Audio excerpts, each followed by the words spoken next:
to Rubbin Minds. My name is Isabella Adediji. A happy Easter celebration or happy Resurrection Sunday to those who practice the Christian faith. Now, we're going to start the show looking at an incident that happened over the week. Now, did you know that an estimated 1.3 billion people are living with disabilities? That's about 16% of the population of the world. That's 1 in 6 people are living with some form of disability. Yet, these people are excluded from employment, excluded from transportation services, excluded from contributing their own quota to society, to development. They battle with stigma. A lot of times, people living with disability do not want to come out because they fear that they won't be given a chance or they'll be singled out, they'll be bullied.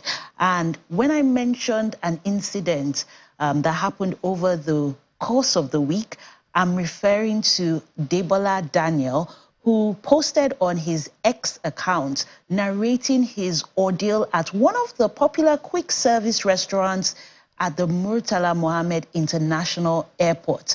And he and his family wanted to purchase a meal, but he was excluded from gaining entrance to the facility. They said no wheelchairs allowed. And as a result, he wasn't served, he wasn't granted access, he left, and later on, his traveling company, his traveling party returned to this quick service restaurant, and they still reiterated, the manager, which was caught on video, reiterated no wheelchairs allowed. So now we're looking at ability and disability. Thankfully, FAN has responded very swiftly and they've closed down the facility, but the wider conversation still remains.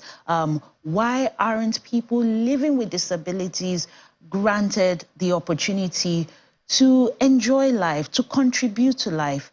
And I'm glad that we have 2 guests here on the show joining us. First, we have the first blind or visually impaired African rapper. He's also a voice actor and disability rights advocate, Abednego Norris.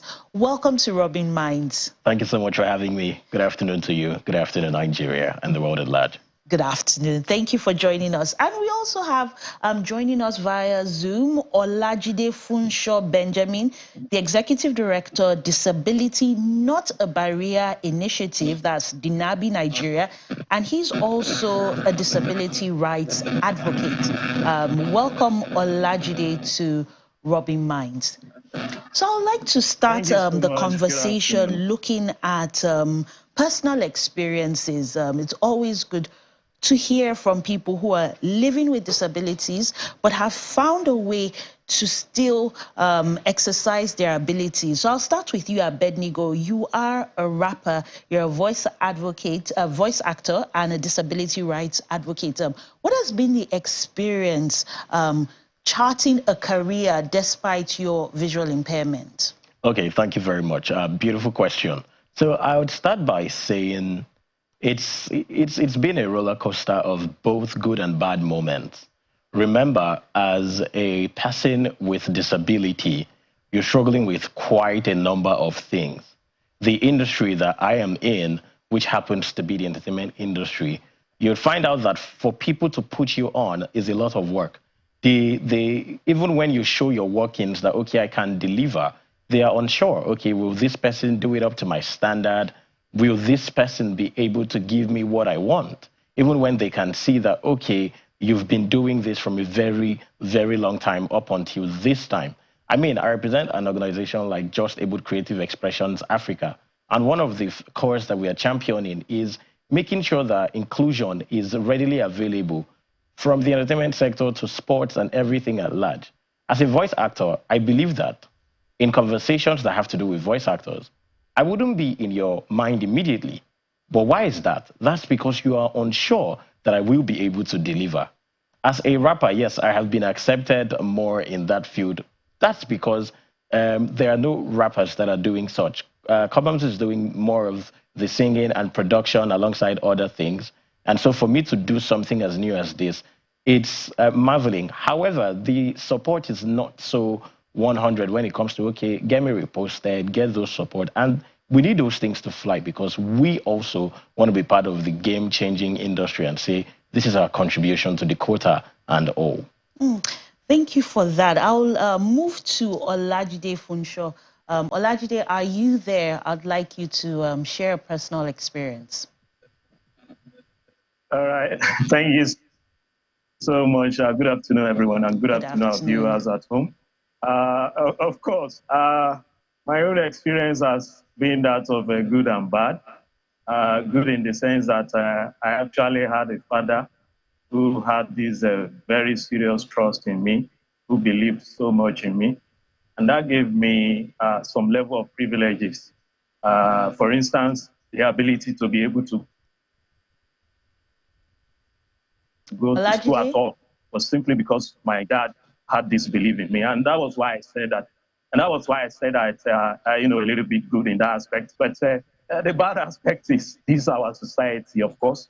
When you look at the society that we live in, and then you have this cultural belief that persons with disabilities are good for nothing people, and considering the age when I was growing up, the belief then was that the moment you are a person with disability, they have written you up straight. So just forget about it. You are not expected to become anybody in life. So, and growing up in a state like Ekiti State, a little bit local in nature, and had to grow up there, it was tough.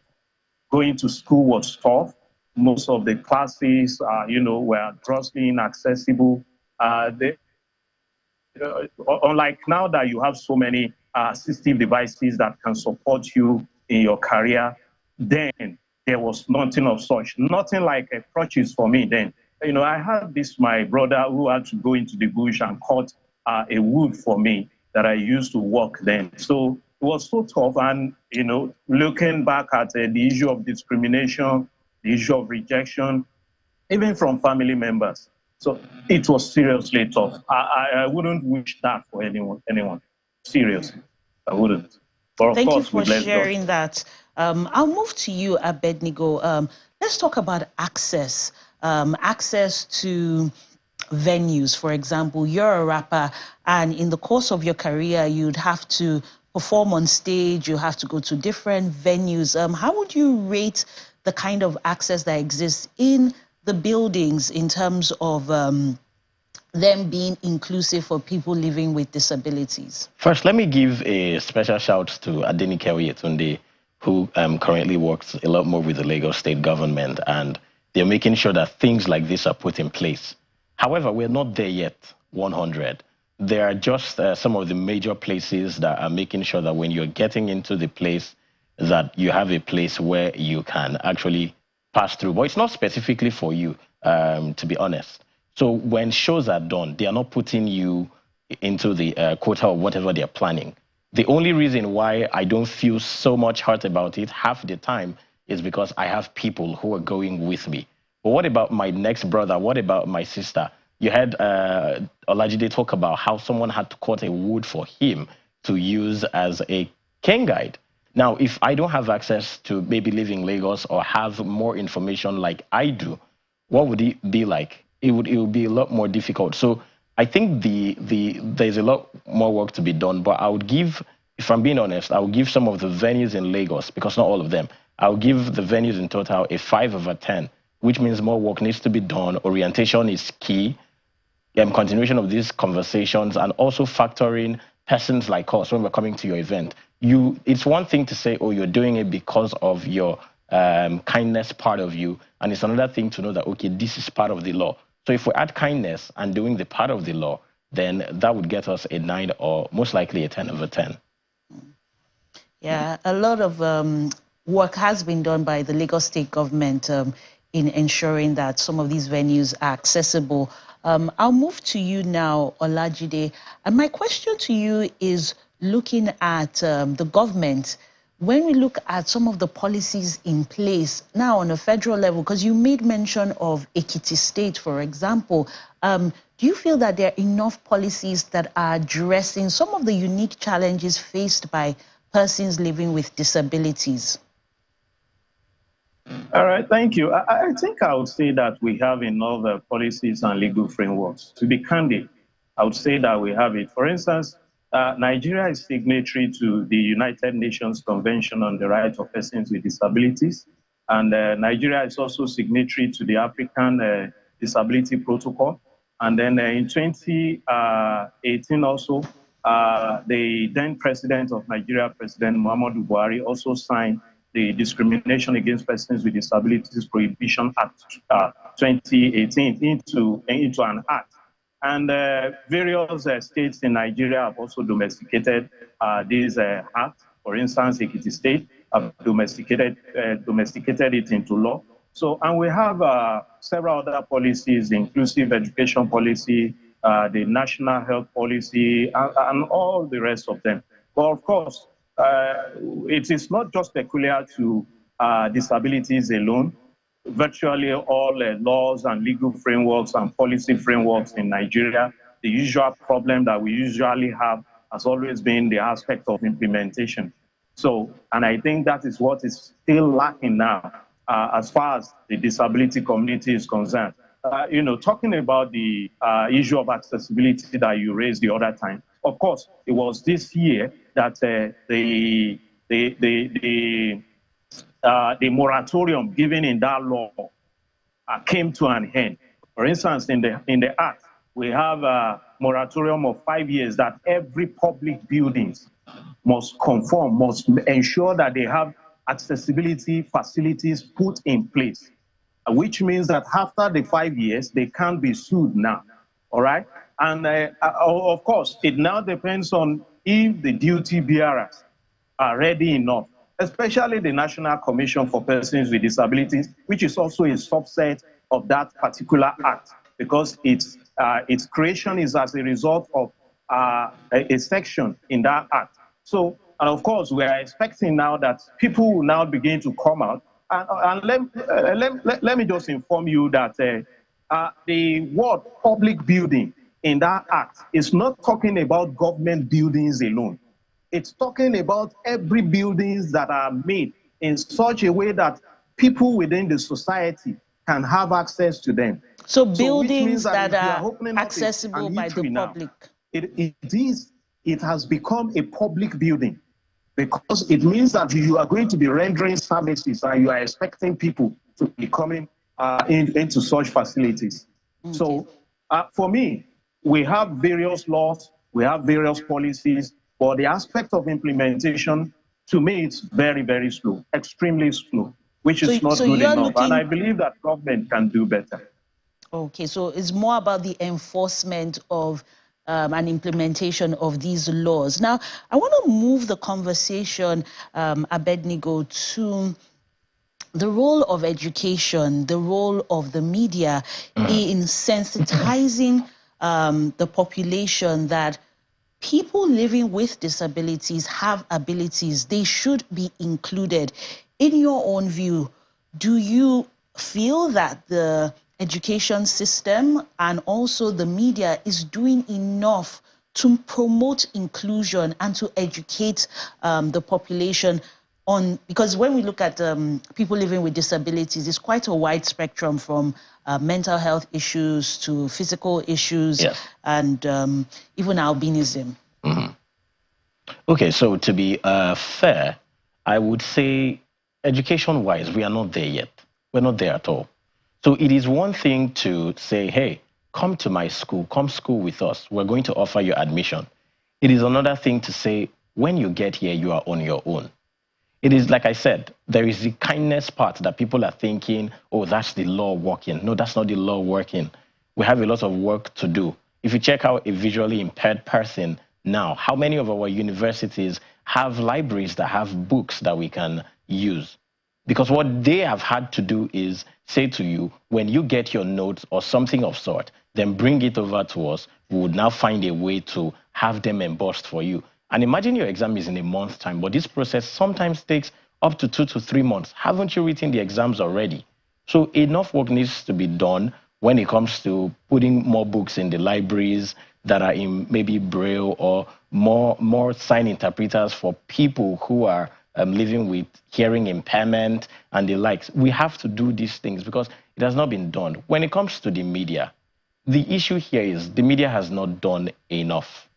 If you talk about starting from having more programs that educate people on these issues, we don't have them so many. I can count them with my fingers that, okay, these are the number of TV or radio stations that are offering programs of sort to talk about these issues, maybe weekly and things like that. That's on one hand. On the other hand, how many ads are running to educate you on certain issues? In Lagos, for instance, I see that it is the Lagos State radio stations that are running 1 or 2 of those ads, or maybe 3 at most. You know, we don't just want the media and the education sector to see us as, okay, let it not be that you did not get an opportunity to be here. We need these things fixed. If you're in school, are you filling a form that says, oh, some things that you might need, some things that you should be aware of? More scholarship schemes need to come up. For the media itself, we have persons with disabilities that want to really work, even behind the scenes, in front of the cameras, in front of the mics. How many jobs are available? I remember an incident that happened to me personally. I mean, it's definitely fine now because it's been gone, and I know it will definitely work someday. But I remember a radio station where I had done great, and at that time, rather than retaining me, the excuse was, oh, you were still in school, but we have people who are making these things happen. That's a discrimination on its own. Also, we want to be able to join normal conversations in the media, not just disability conversations that we're going to be joining in. Now, I'm here because this is a disability conversation. If you're having an issue of maybe talking about a buju or maybe a normal Nigerian issue, I should be able to get that call that says, hey, we need you to jump on this conversation as well. If that's not happening, if jobs are not happening also where they say, oh, it's this visually impaired guy, it's this lady with albinism, or this person that is the sign interpreter on here, then I think we're just only joking. So you don't want it to just be a tokenistic approach where certain people living with disabilities are only given a chance when it comes to the disability itself, that conversation, but they should be allowed to contribute their quota irregardless of whatever disabilities they're living with. Olajide, I'd like you to weigh in on that. What are your views when it comes to what the media should be doing, what the education system should be doing? In your experience, were you supported growing up, attending schools? What kind of help was available? Olajide?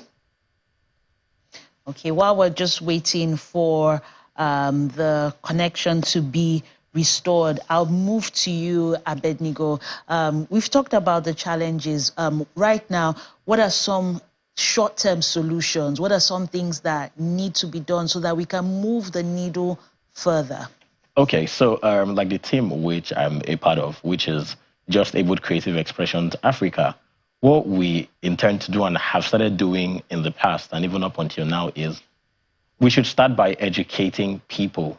You get orientation needs to be done. It begins with me and you. If I say, hey, Isabella, rather than call me this, can you call me that? You've learned a thing, which means I'm hoping that you teach a person or two how to say it, and then it's going to spread that way. If it comes to the education sector, we should not just give these courses alone and say, come and study this course. We should also make it work. Where the roads that people are, that persons with disabilities are a part of, make sure that there are ramps. Make sure that the gutters are covered. If it comes to the media itself as well, we should also champion these conversations, fix these ads to play on radio and TV, talking about why you shouldn't discriminate, what to do better.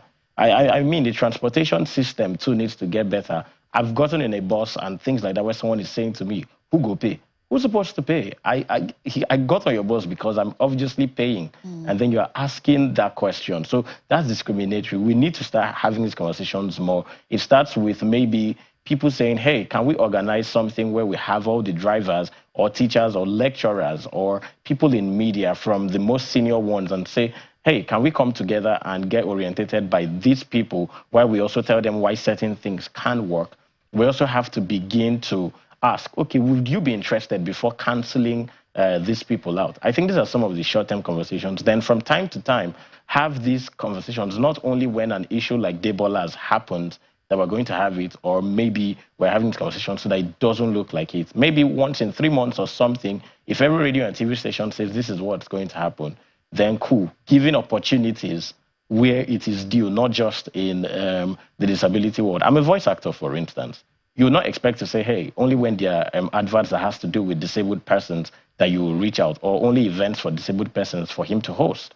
No, you are reaching out because you believe in the talent, you believe I would deliver, or to rap at your event, not just from the disability angle, but because, yes, truly, so we want to be given those platforms. Then more scholarship schemes have to be created for persons with disabilities and the likes. There are many more things, but since these are short terms to begin with, then I think we can start from here. Mainstreaming that conversation, and it's not just a reactive approach, but you're proactive in ensuring that people are aware. I like the example you gave, because a lot of times they say disabled people, but when you're orientated, you know that it's persons living with disabilities or persons with disabilities, and the media does have a role to play. Olajide, are you there? Olajide? Okay. Hopefully. Yes, I'm here. Okay, great. Okay, I'd like you now to speak. Yes, I can hear you. Okay. Please go ahead.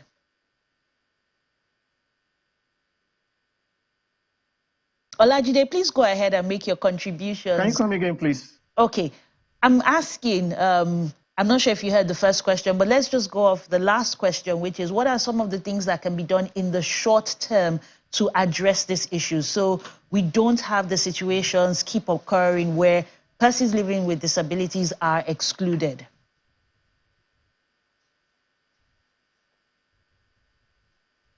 All right. Thank you. I think just like my colleague had just said, I think it is important that we continue to create more awareness around, especially the Disability Act.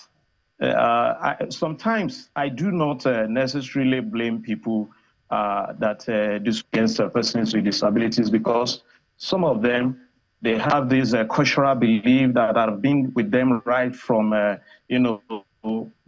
childhood days, and what they have seen from their parents and from their grandparents, and they were still practicing that. So sometimes I do not necessarily blame them, but of course I think there is the need for us now to continue to sensitize them, to continue to let them know that it is no longer business as usual. We are no longer in the 19th or the 18th century, that things have changed. Of course, now, I think some of those things that I'm expecting now is for government to be proactive. Just like what Abednego said, that, it's not only when it has to do with disability issues that persons with disabilities should be invited. There are other areas. For instance, I studied computer engineering. I'm an IT consultant, which means that I am expected to be practicing. But in a situation whereby it was only when it has to do with disability issues that I'm being called upon. Yes, I am a disability rights advocate, and then I practice it fully as well. So, but of course, who said that I cannot, act and perform as a commissioner for science and technology in my state? Because I have the prerequisite qualifications. So, but our society has been designed in such a way that they still have this notion, this traditional belief that it has to just to be about disability alone. So the orientation, that awareness creation has to be deepened, And even persons with disabilities, we ourselves also need to, learn more about our own issues. We need to learn more. Even in this Disability Act, some of us still need to, build our capacity so that we'll be able, we are the one that should begin to, sensitize the general public. At our organizations, we have trained the media, we have trained the Nigerian Security and Civil Defense Corps, and I think this is where it starts, and others can continue to, train others like that. And the more we are doing this, the more the society continues to get better and better for persons with disabilities. Thank you very much, Olajide. I think on that note, a summary could be that all hands need to put on deck, all hands need to be on deck to drive that conversation on inclusion. And the government has a place to play, the media as well as the education system. That's where we're going to wrap up the conversation. Thank you very much, Abednego Norris, for being our guest here on Rubbin Minds. And we hope to see you another time when disability is not the conversation. Maybe yes, entertainment. Definitely. When you reach out, something we'll to make do it with happen. yes, we will. To do with the entertainment industry. And thank you very much, Olajide Funsho Benjamin, for joining us. We'll take a quick break on Rubbin Minds. Don't go anywhere. Don't just stand there teasing me. Now it's time.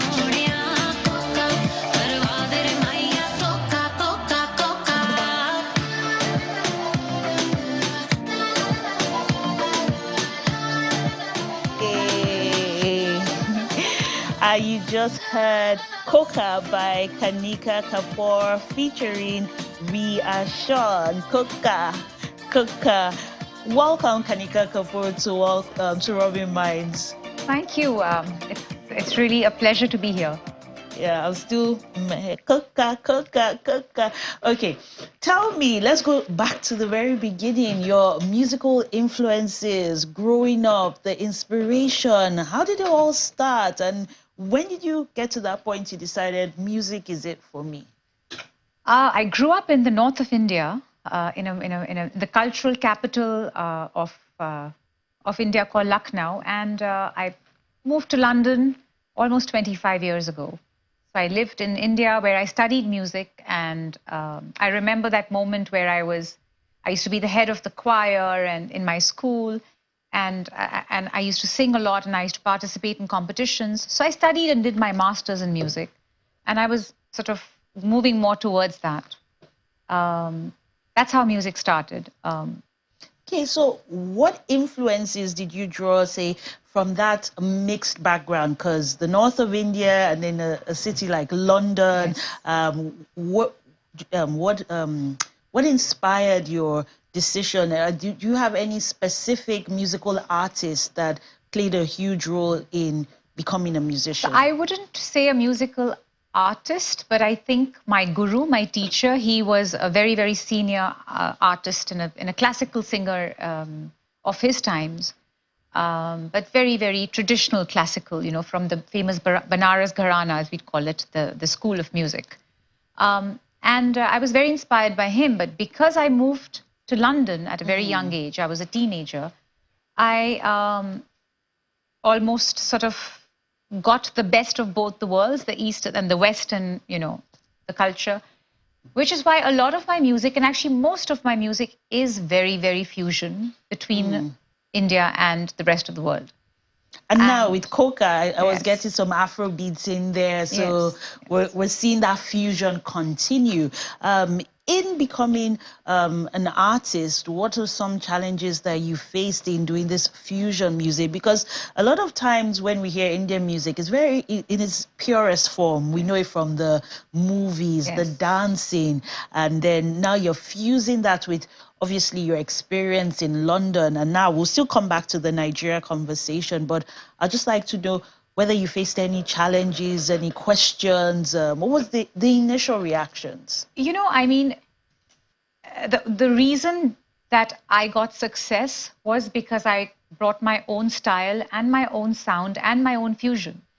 I started my career in London with a small green screen video on YouTube, and it went viral. It was my vocals with a rapper from the UK, and that became fire, and it was the first time it was ever done like that, which is because of that I got Bollywood movie offers, and they asked me to come and replicate that style of music and singing and production in India, and that became a whole new sound in Bollywood, which was going very, very strong over the years, and I think it's just become the Kanika Kapoor sound. And then now I feel that I'm, bringing in yet another sound, which is Afrobeat and the Indian hook lines. It is my style. What you listen to and what you will be listening to. It's something that is my style of music. I wouldn't even say that. So staying true to your sound, your influences, that fusion has opened lots of opportunities. So what made you go into the fusion between your music, Indian music, your cultural background, and Afrobeats? So the last few years, I would say Afrobeat started, growing its fire in India. And I remember going to a cafe or to a club or to a party, and wherever I would go, there was a bit of Afrobeat.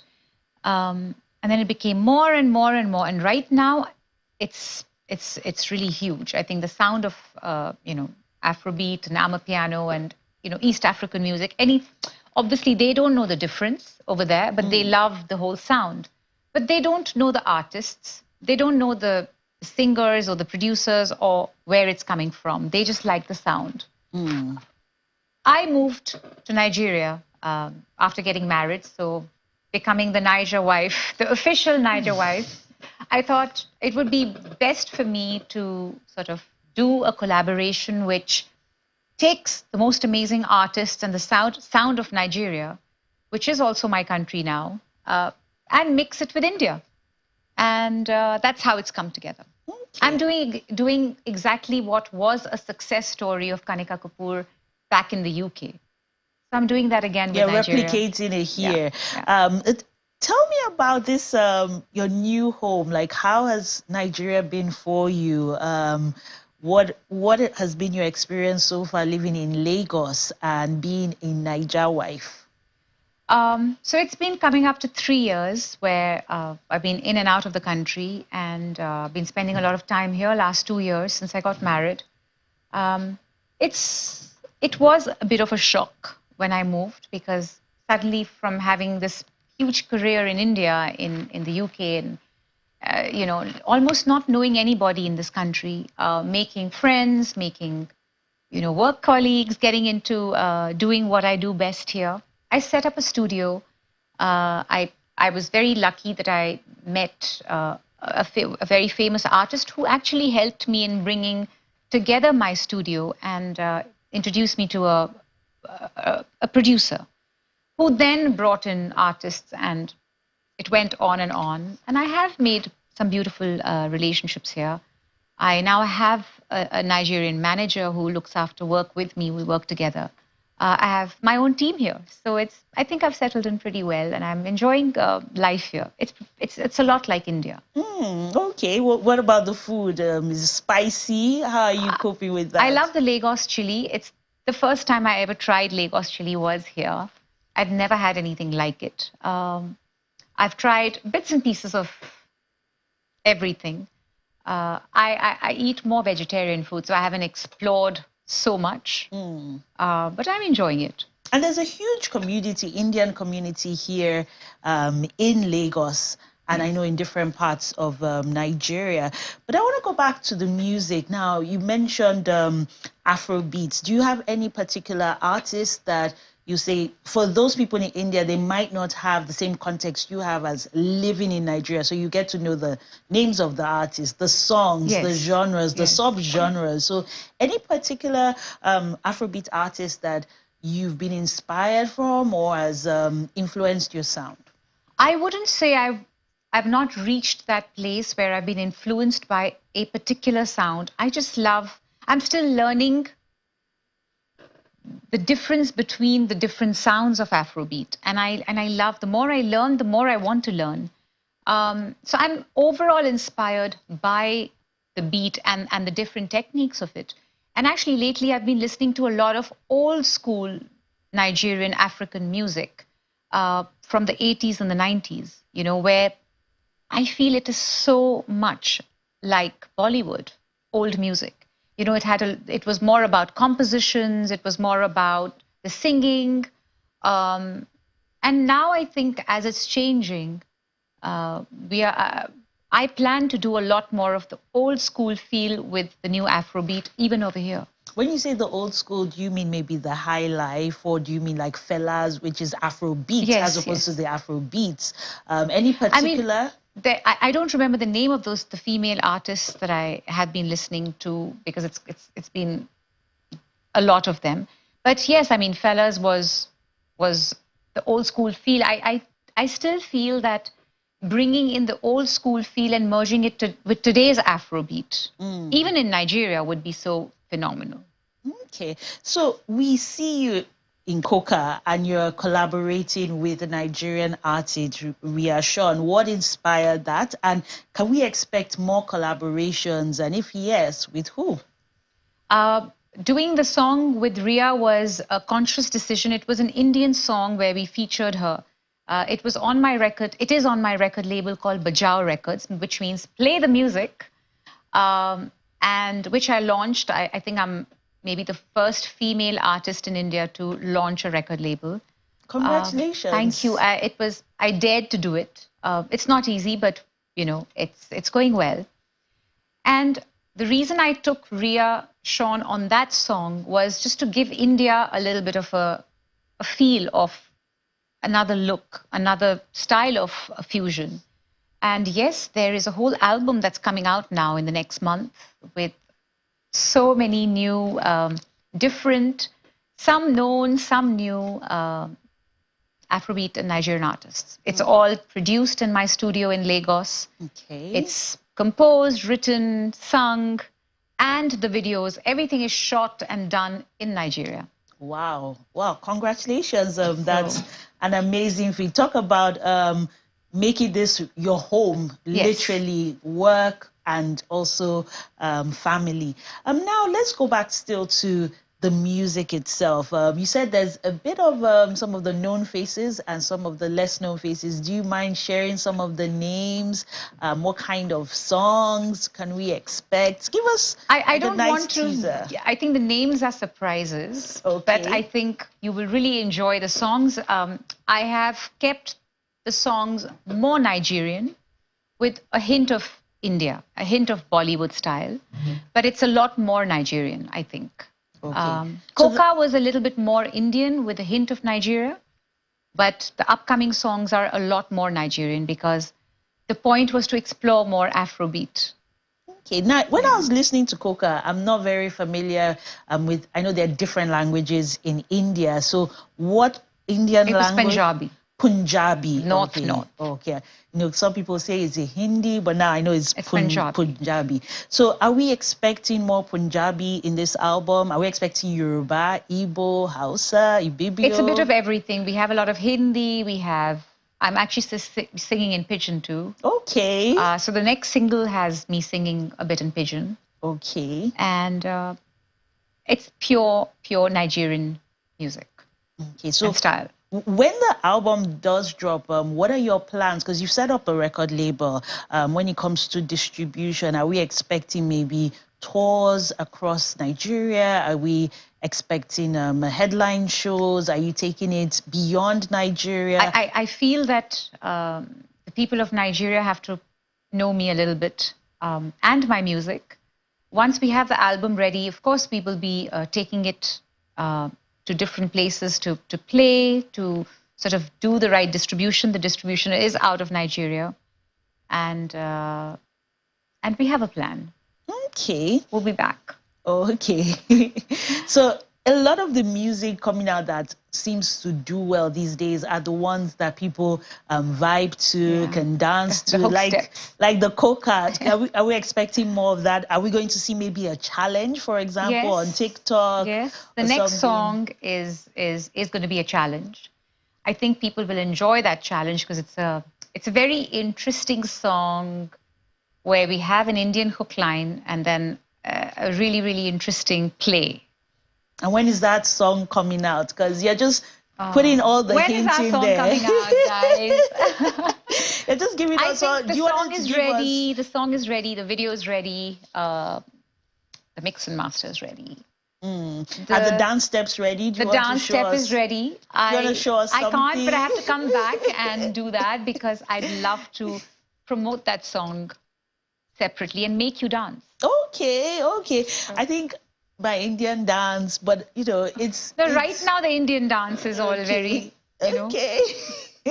Well, we wish you the best when the song does come out. But now I'll move to what it's like, your music executive hat, because we've looked at being a performer, singer-songwriter, your musical influences, but now the business side of things. How have you been able to continue to overcome the challenges, like you mentioned, being the first Indian to have this record label?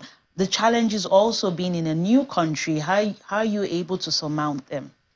I go through many days where I cry, I feel down, I feel helpless, I feel frustrated. And then the next day comes and I tell myself, no, I can't give up. I will make this happen. I'll work. I just move forward. I work towards things, not thinking how and when things will happen for me and in my favor. It's extremely hard for a girl to single-handedly do everything that I'm doing and I'm trying to do. I've been very brave. So I have to give myself that credit. And that pat on the back. Yeah. You know, I never used to do that. I used to be a very different person that, oh, you know, no, I don't. Now I do say that I have a lot of love and respect for myself. And I think every girl listening to me should always go after her dreams, even if it takes longer. So I want to be that inspiration for all the girls in the world that follow me. Well done.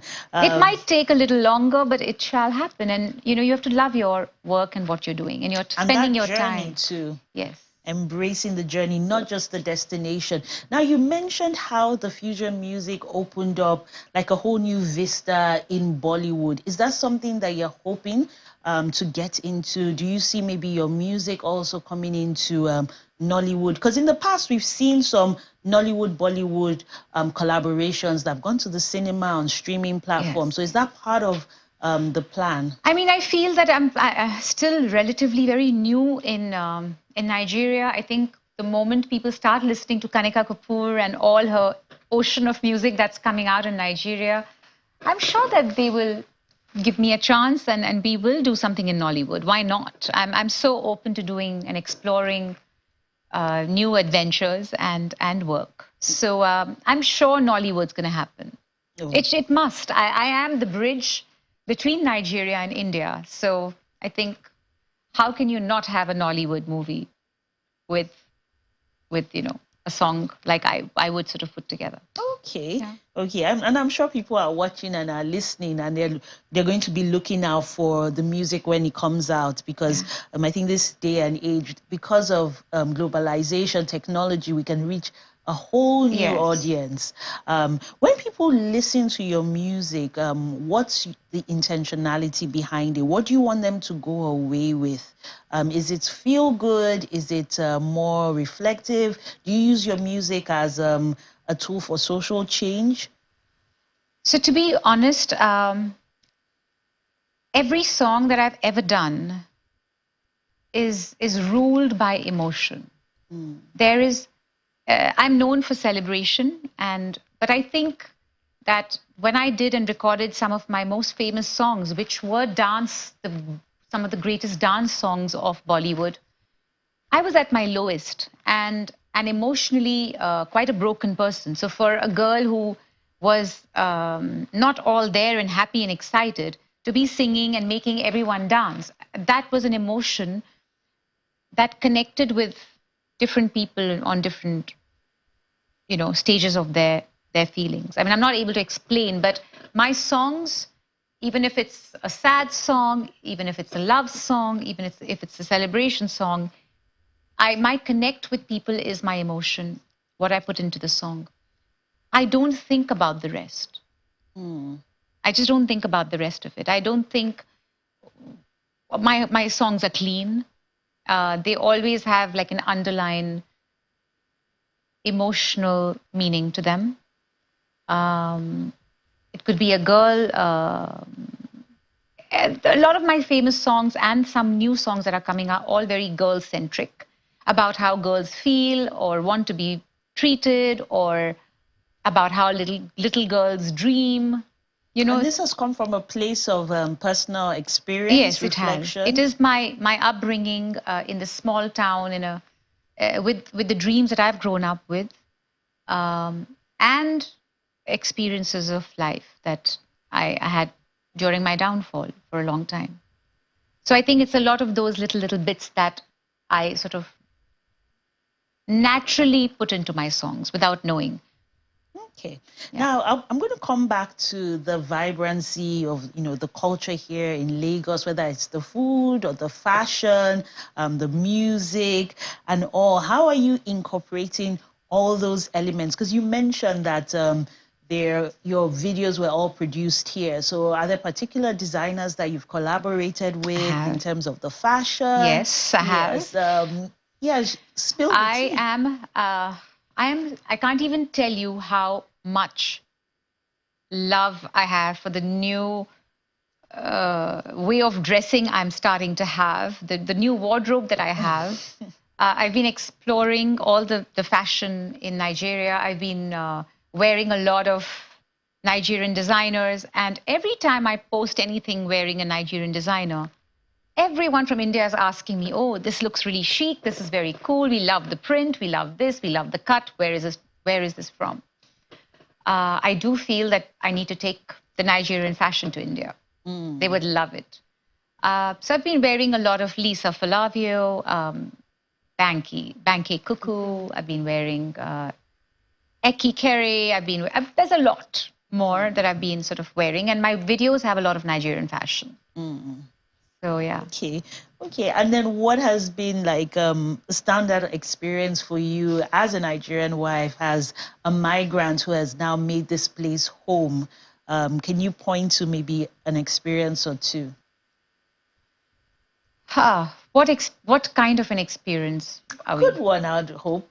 Good one. I mean, like I said, for anyone who moves to a new country where she knows almost nobody except her husband and her in-laws, from a new home to settling in and understanding what's around me, it's been a very pleasant experience. Okay. I think my husband made it very easy for me.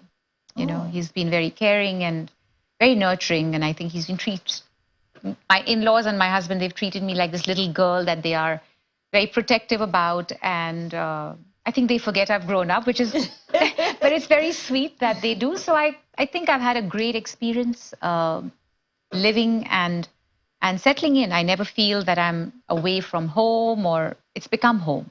Okay. And finally, I'll just say, what message do you have to your fans out there? I would just like to say that I'm doing beautiful music for the world, for the people of both my countries, for the people of India, for the people of Nigeria, and just give your Niger wife a chance. Give your Niger wife a chance. I love that. And I'm here to stay, and the message is that if I can do it, anyone can do it. Thank you very much, Kanika Kapoor, for being our guest on Rubbin Minds, and all the best with the album and all the singles and the challenges. Thank you. Thank you for having me. Thank you. And this is where we close the show on Rubbin Minds. My name is Isabella Adediji. Have a great afternoon. See you next week.